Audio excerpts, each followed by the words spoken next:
ha!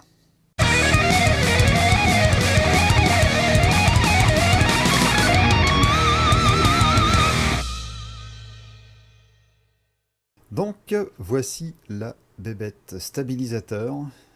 Alors, c'est pas un DJI, hein, c'est pas un Ronin parce que j'ai pas le budget.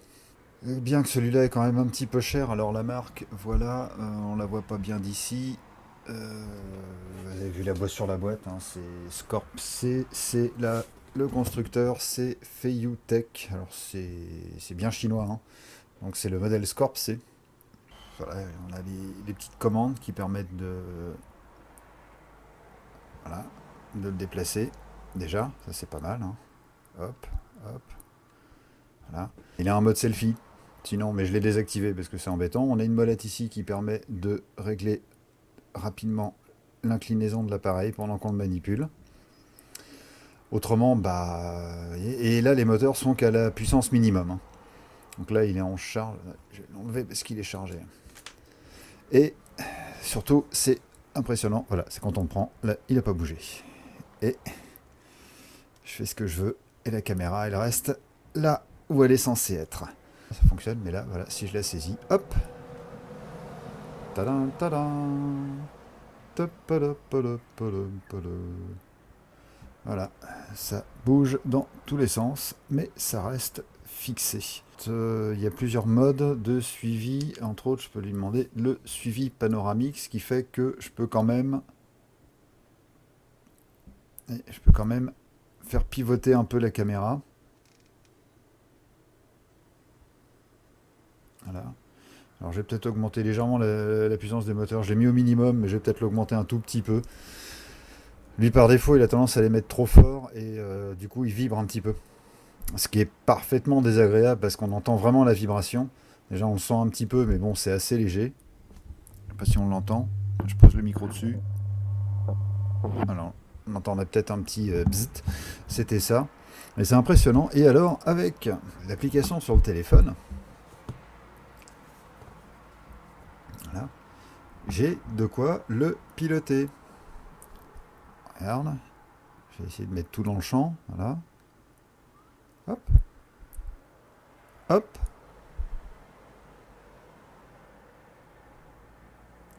Je peux même régler aussi cette inclinaison là. Et la recentrer. Ce qui est très pratique. Et donc lancer aussi l'enregistrement directement. J'ai les fonctions dessus. Et je peux ajuster toutes les fonctionnalités. Contrôle les puissances du moteur. Voilà, je vais les remettre. 3, c'était pas mal. À 3, il réagit un petit peu mieux. Ce qui fait que là, on peut un peu plus facilement. Mais c'est d'une stabilité. Voilà. On voit bien que là, on peut faire des mouvements extrêmement fluides. On peut comme ça lui demander de réagir, et y compris sur le roll pour qu'il puisse aussi tourner, sinon lui demander de rien verrouiller du tout. Ça c'est assez rigolo. Ou alors au contraire de tout verrouiller, à savoir que là je peux retourner la poignée complètement. Il continue à viser toujours au même endroit. C'est-à-dire que la visée, je la fais à partir du joystick, et ensuite, quel que soit mon mouvement, même si je me retourne, voilà, il vise toujours la même chose, quoi qu'il se passe. Il est fourni avec un petit trépied pour le poser là, qui se fixe en dessous, qui est fort sympathique, qui permet justement de l'utiliser en statique avec la commande, donc soit par le joystick, soit par le téléphone, ce qui est pas mal du tout. Je ne suis pas sponsorisé, hein. En tout cas, les premiers instants d'utilisation, honnêtement, le matériel est bon, et pour le prix, il est pas mal. Sachant que les Ronin chez DJI, les prix commencent à 500-600 euros. Là, on est en dessous des 300. Combien? Voilà, je ne dirais pas le prix exact parce qu'il peut varier en fonction. Là, il y avait une promo, mais autrement, il est en dessous des 300. Tu bluffes, Martoni. Ce qui est cher, hein, vous avez quand même des sous, mais raisonnable. Il fait le job, il est fourni avec tout ce qu'il faut pour le mettre en service. La mise en service se fait très rapidement. Les petits cordons pour les petits cordons là pour brancher les caméras. Il y a à peu près tous les modèles. Il est compatible avec à peu près toutes les marques. Et puis bah voilà, quoi, on a un petit engin qui fonctionne très très bien, qui est très réactif. Alors il a des petits trucs en plus. Pendant que j'y suis, donc ça c'est les réglages des moteurs, il y a des boutons un peu partout. Celui-là, je ne sais plus ce que c'est.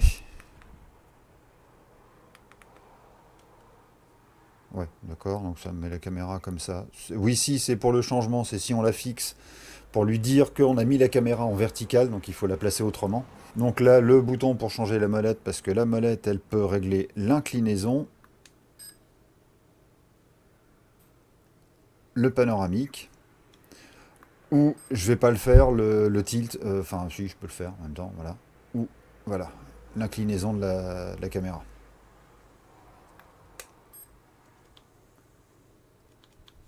Voilà, il est revenu à 0. Sinon, ici, il a deux boutons A et B qui permettent de mémoriser des positionnements. Donc en fait, on va placer la caméra. Je vais faire une démonstration. Voilà, je vais la mettre comme ça. En la baissant un petit peu d'ailleurs. Hein, voilà, on va faire ça. On va la mettre comme ça. Je veux que ça soit mon point de départ. Donc je vais, avec la bonne main, ça sera plus pratique.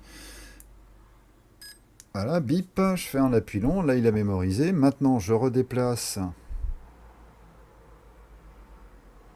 la caméra et on va la mettre comme ça par exemple. Et ça, je vais lui dire que c'est B. Et maintenant, si je fais un appui simple sur A, il va se rendre tranquillement. Alors, il faut que je relise la documentation et on peut changer la vitesse. On peut lui demander d'aller plus vite. Mais sinon, voilà. Là, il arrive à la position A.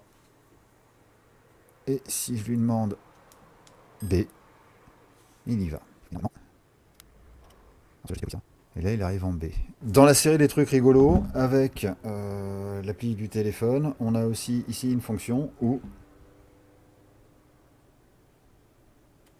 Voilà, j'aimerais bien qu'elle revienne à 0. Si j'active ça, voilà, si j'active ça,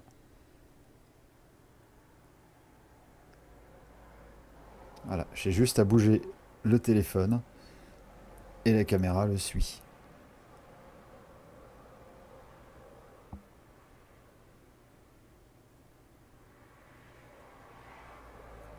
C'est passablement inutile, mais c'est rigolo.